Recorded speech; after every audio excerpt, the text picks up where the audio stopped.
안녕하세요. 부천 마음으로 만드는 머리 소년 뉴라 원장입니다. 오늘은 우리나라에서 미용실이 많아진 과정과 미용인이 많아졌음에도 불구하고 막상 디자이너나 스텝을 구하려면 없는 이유를 한번 알아보겠습니다. 1987년 제가 미용학원을 입학한 해입니다. 88년은 졸업 후 미용실 스텝으로 일을 시작한 해이기도 하고 서울 올림픽이 열렸던 해입니다. 옆에 미용실이 있으면 오픈을 하지 못했기 때문에 신규 미용실 오픈이 까다롭던 때입니다. 간판도 영문으로 허가를 내주지 않았습니다. 맞습니다. 그 당시는 미용실이 허가제였습니다. 간판 영문까지도 참견하던 시대였죠. 1980년 중후반이 허가제에서 신고제로 바뀌면서 약 10년 후 1998년도 정권이 바뀌면서 나라가 어려워지기 시작했고 직장을 다니던 사람들의 대량 실직으로 거리를 헤매던 사람들이 많아졌을 때입니다. 이때가 IMF 때라고 합니다. 미용실 거리 제한이 없어지면서 바로 옆에 미용실이 오픈을 하고 위층, 아래층 미용실이 마구 들어서던 때입니다. 마포관리공단에서는 1년에 4번 있었던 그 시험을 상시 제도로 바뀌면서 미용인의 숫자가 폭발적으로 늘어나게 된 이유가 바로 여기서도 출발이 됩니다. 진입장벽이 더욱 낮아지고 공급은 포화되고 있는 상태에서 가격 경쟁이 심화되고 프랜차이즈라는 이 단어에 미용실 체인점이 등장하던 때이기도 합니다. 대형 미용실을 중심으로 할인가 행사가 난무하고 카드까지 결제를 거부 못하는 여신금융법이 등장합니다. 이때가 1998년도입니다. 소상공인들이 힘들어지는 시기가 바로 시작됐죠. 정부 주도하에 마포관리공단에서는 미용 면허뿐만 아니라 제빵, 제과, 위의 자격증을 취득하려는 사람들이 더욱 많아지게 됩니다. 국비까지 지원하면서 예비 미용인의 숫자가 더욱 증가를 하게 되는데, 근데 상황은 미용을 배우는 숫자가 많아지면서 취업하려는 사람들이 많아지는 것이 아니고 오픈을 하려는 사람이 점점 많아지게 됐습니다. 자, 그러면은 미용인이 많아진 배경, 그럼에도 정작 일할 사람이 많지 않았던 이유는 미용실 창업자가 급격하게 늘어나게 된 이유를 한번 살펴보겠습니다. 우리나라에서 미용을 시작하는 배경은 대부분 학원에서 출발합니다. 학원이 약 80%, 학교가 약 한 20%, 시작하는 연령 역시 20대가 약 20%, 30대에서 50대까지 약 80% 정도.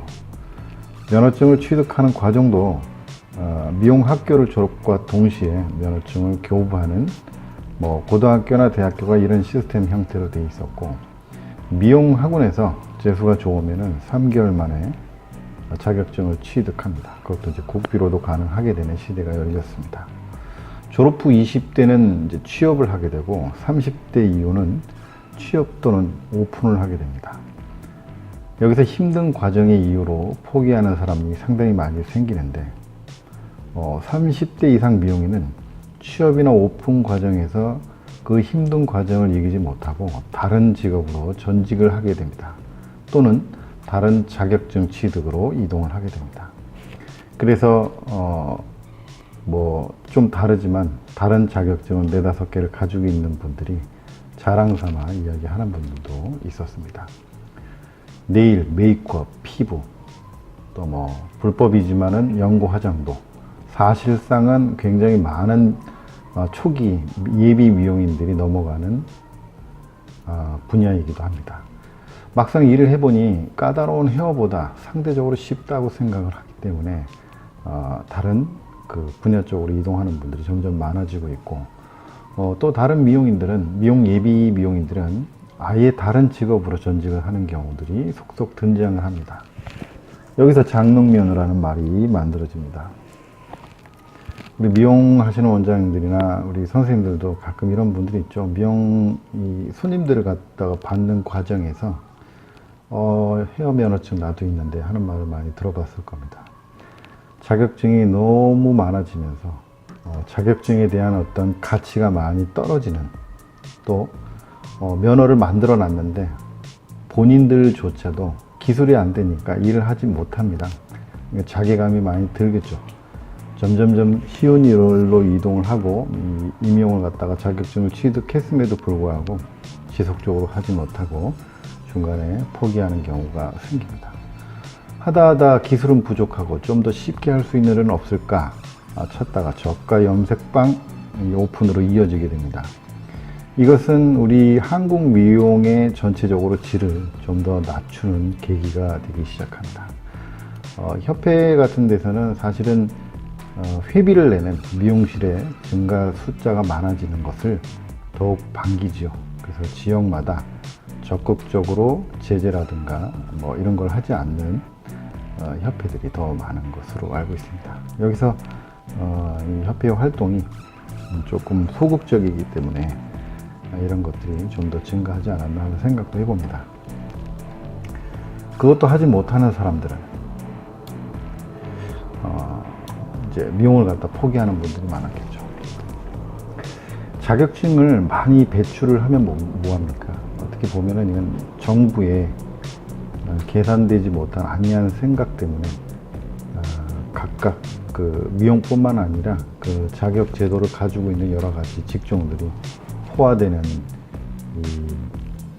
이런 불균형한 일을 갖다 낳게 된 거죠. 미용인이라고 얘기하는 자격증 배출자는 많은데 일할 사람이 없습니다.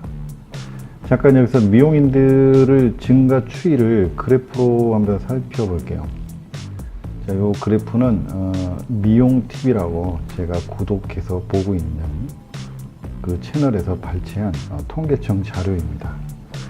자, 첫 자료 사진을 보면은 첫 번째 화면은 2001년부터 2017년까지 미용인의 증가 추세를 나타내고 있습니다. 여기서 보면 2005년 이후에 갑자기 숫자가 줄어듭니다. 미용실이 없어졌냐고요? 그건 아니고요. 다음에 미용실 자격증 제도가 분리됩니다. 미용하고 피부가 2006년에서 2017년 사이에 분리돼서 숫자가 많이 달라졌죠. 마포관리공단, 아까도 얘기했지만 공단에서는 시험 제도를 갖다 분리해 놓으니까 더 많은 자격증을 따려고 하는 분들이 나눠지겠죠. 그래서 이 마포관리공단에서 이 뷰티 관련 쪽에 그 시험 치르는 횟수들이 굉장히 많아졌을 거라고 봅니다.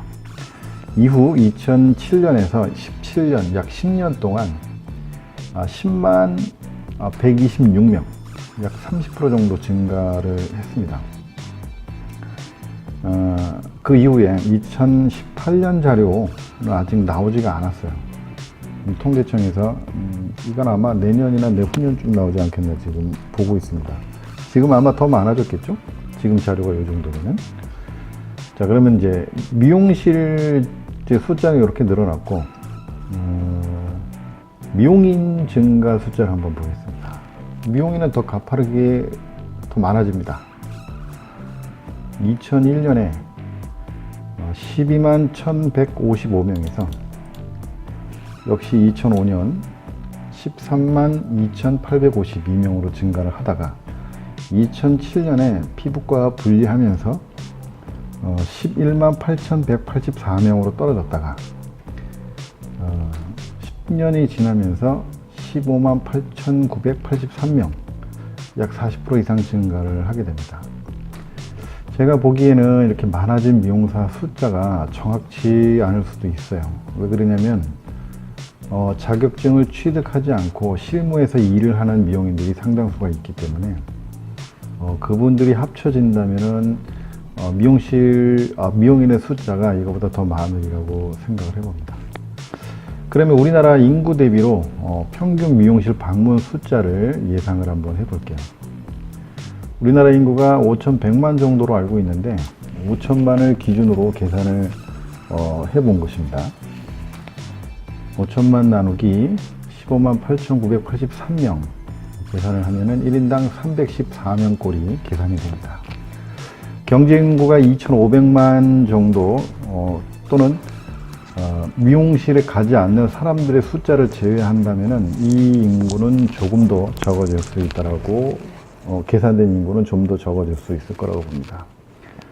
물론 이것은 잘 되는 미용실에 쏠림 현상도 있을 거고, 그 다음에 이제 적은 곳, 손님이 적은 곳에서 평균치로 나눠봤지만은 상당히 충격적인 숫자가 아닐 수 없어요. 이게 심각한 대한민국 미용업의 현 주소입니다. 어떠신가요? 국가가 진입 장벽을 낮추어 놓고 시장 경제 원리를 이야기합니다. 이 서민 자영업자들에게. 물론 시장 원리를 적용한다면은 살아남는 미용실이 승자일 것입니다. 우리는 더욱더 경쟁을 해야 될 수밖에 없는 상황에 몰려있죠. 더 노력을 하지 못해 많은 것을 얻지 못하거나 또는 국가나 그 누군가를 탓할 수 있는 것은 아닙니다. 우리나라에서는 미용인은 다른 일을 하다가 시작하는 자영업 선택의 한 분야 중 하나라는 것, 이것이 팩트라는 것을 현실적으로 우리는 알아야 되겠죠. 다음 시간에는 어차피 내가 미용을 했다면, 미용인이 됐다면 어떻게 기술을 얻고 미용인으로서 성장을 해야 할지에 대해서 알아보겠습니다. 지금까지 이야기가 도움이 되셨다면 구독, 좋아요, 한 줄의 댓글 부탁드립니다. 감사합니다.